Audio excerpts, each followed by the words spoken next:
भौतिक तापा और राम राज्य काऊ नहीं व्यापा। तो तीन तापे, कोई तन दुखी, कोई मन दुखी, कोई धन बिन रहत उदास, थोड़े थोड़े सब दुखी, सुखी राम को दास। अजय यहाँ कोई ना कोई परेशानी सबको लगी रहती है। कोई तन दुखी, अरबों की संपत्ति है, टर्नओवर हो रहे हैं, फैक्ट्रियां चल रही हैं, भंडार भरे हैं, मगर श्रीमान जी शाम को दाल के साथ रूखा फुल्का खा रहे हैं।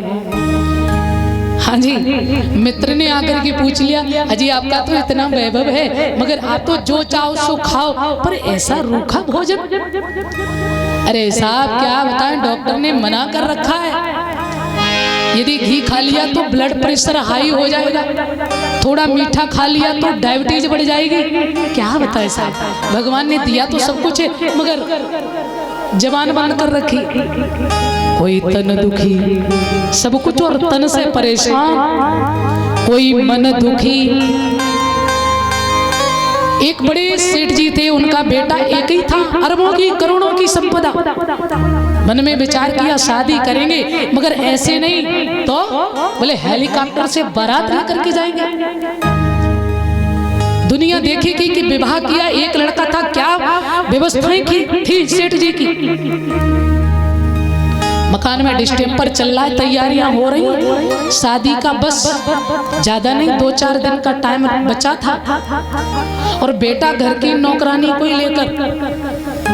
बोल गोविंद भगवान की।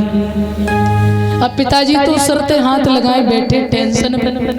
अब बताओ, और रो रहे हैं, दिल के अरमाया में बह गए,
बच्चे ने क्या कर डाला। कितने अरमान थे, सम्मान मिलेगा, बारात जाएगी, हेलीकॉप्टर से जाएगी, दुनिया तमाशा देखेगी, मगर बेटा ने 2 मिनट में सब धूल में मिला दिया।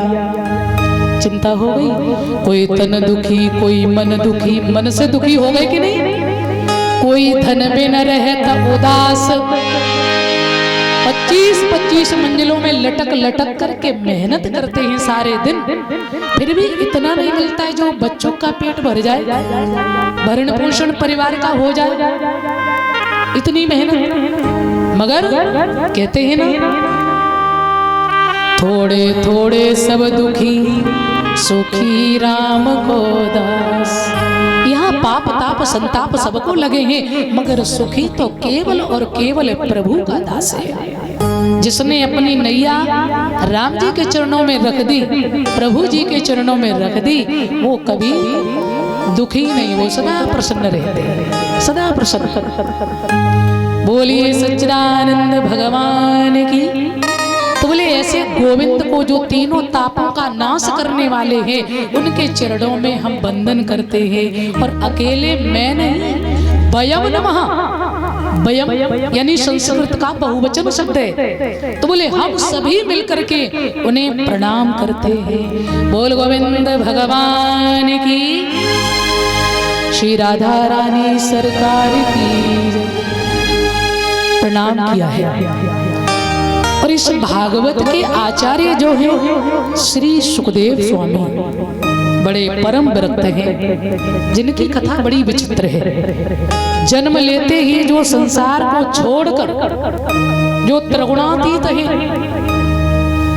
कोई संसार का मोह नहीं, सीधा जंगल के लिए प्रस्थान कर दिए। पिता पीछे जा रहे, पुत्र पुत्र कहकर बुला रहे, मगर सुखदेव जी ने पीछे मुड़ करके नहीं देखा।